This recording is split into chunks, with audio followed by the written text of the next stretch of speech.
Damn right, 2 videos in the same day, how fun is that? So, Kamen Geats, episode 1. Now, get ready for today's highlight. The episode starts with Ace standing on a beach, being chosen to become a Kamen Rider. Weirdly, he stated that he figured it out. 6 months later, we see Sakurai in an interview. He's being asked why he's interested in working in their company. He believes that he can help the creation of a prosperous society with them. He explains that he always wanted to help people. The interviewer asks him another question. What would he hope to accomplish if he joined them? His first answer is very much a BS answer. He's trying to appeal to them with sucking up to them. The interviewer asks him to answer the question truthfully. Sakurai tells him that he wants to bring world peace. The interviewer explained to him that life is like a war. You can't get through with such vague ambitions. Tsurumi explained to the last 3 survivors that have entered the final level of the game. The desired deity mode, whoever survived would create a new world. We go back to Sakurai talking to his sister, explaining how bad he failed his interview. He tells her that would be great if he would have won the lottery, but she tells him that if he won, he would just give the money to charity. They decide to go to eat together in a place that he wants. In her words, what would be the last thing you would do if the world ends? Foreshadowing, isn't it? In the restaurant, Sakurai's sister is watching Neon's livestream, where she proclaims she's running away from home, until 2 bodyguards come in to escort her. Sakurai asks his sister how is he the weird one, because Neon is just a rich girl that tries to run away. His sister explained to him that she tries to run away because she wants to be a normal person. Before they start eating, something flies across their table, stopping time for a second, and then it just creates a barrier between them.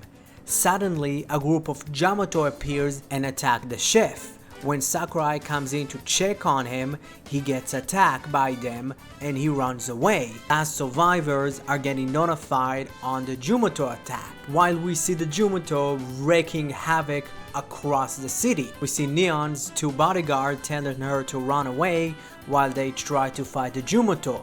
Sakurai and Neon meet in the same place. They start running away until they get cornered by a group of Jamato. But for their luck, Kamen Rider Shiro and Kamen Rider Bofa come in to help them. Bofa defeats some of the Jamato, and when he checks his score, he sees that he's ranked number 2.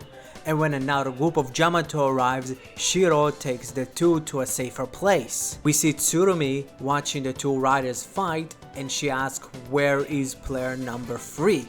We see Ace with Geat, and he asks him if he's sure about not fighting.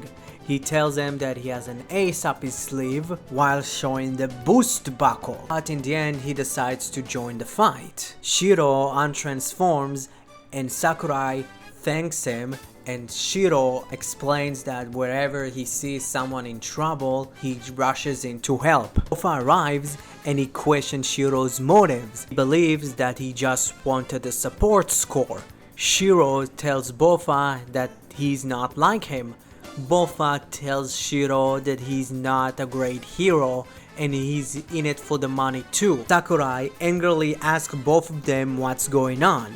Bofa explains to him that the world is about to end, and suddenly a big fortress creature arrives and kills Shiro and starts attacking the city. Rooftop that Sakurai and Neon are on gets split apart. Neon falls. Sakurai tries to help her, but he couldn't reach her in time. Luckily, Ace saves her. She thanks him and she tells him that she would never forget him. Ace tells her that she would be better off to forget about him. Sakurai reaches them and there is kind of a funny gag of Ace thinking they are both dating, and Neon, just meeting him, already senses his big inflated ego. Sakurai delivers a speech about how much his life is useless and the world can go on without him. Ace tells him that he doesn't need to care about the world ending. He tells him because the end of this world can be the beginning of his new life. He transforms to Kamen Rider Geat's Magnum and he starts fighting a group of Jamato. The fortress tries to attack him, but he avoids it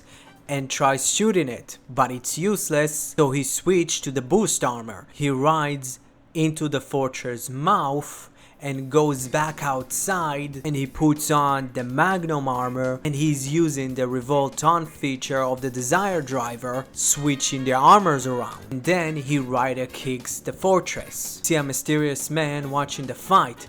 Tsuri declares the Desire deity mode has been completed. Sakurai asks Ace who he is, and he tells him that he is Kamen Rider Geat, and the boost buckle flies off. Sakurai asks Ace what happened.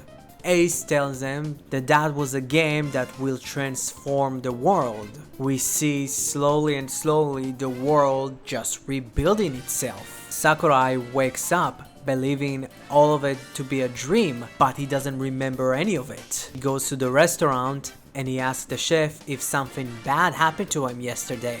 The chef tells him that maybe he was just dreaming. Tsurumi arrives and she tells Sakurai that he has been chosen to become a Kamen Rider alongside multiple other people.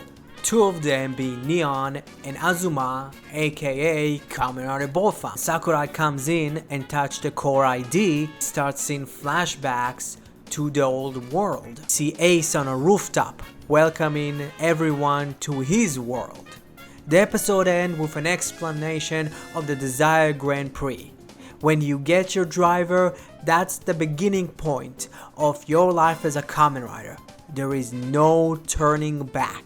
What an interesting first episode. It gave us all the rules of the game and what happened when someone wins. We already saw some of the major players probably of this season are a lot more question than answer. Is the original user of Shurai dead? Is the rest of the people that played the Desire Grand Prix are dead? Who's responsible for all of this? Are the Jamato inevitable each and every time? You can't rewrite them from your ideal world. Really, what happened with the person that won the game? Does he need to defend his championship? Does he need to defend his world? How many times we're going to see the world pretty much reset? That's kind of interesting. But we did get some answers. We now understand why Ace chose the name of Geat. He always carries around a scissor coin. I really like the detail of the driver not naming the rider, making the user of the driver and the suit to come up with their own names. So yeah, I'm actually kind of interested in this season. So first of all, thank you very much. I hope you enjoyed this video. Futopia comes out probably tomorrow. So before I bid you all adieu, I hope you're enjoying your day. I hope you're going to have a great evening or a good rest of your day. Thank you very much. I propose to you to like and subscribe to the channel and have a conversation down below. See you later.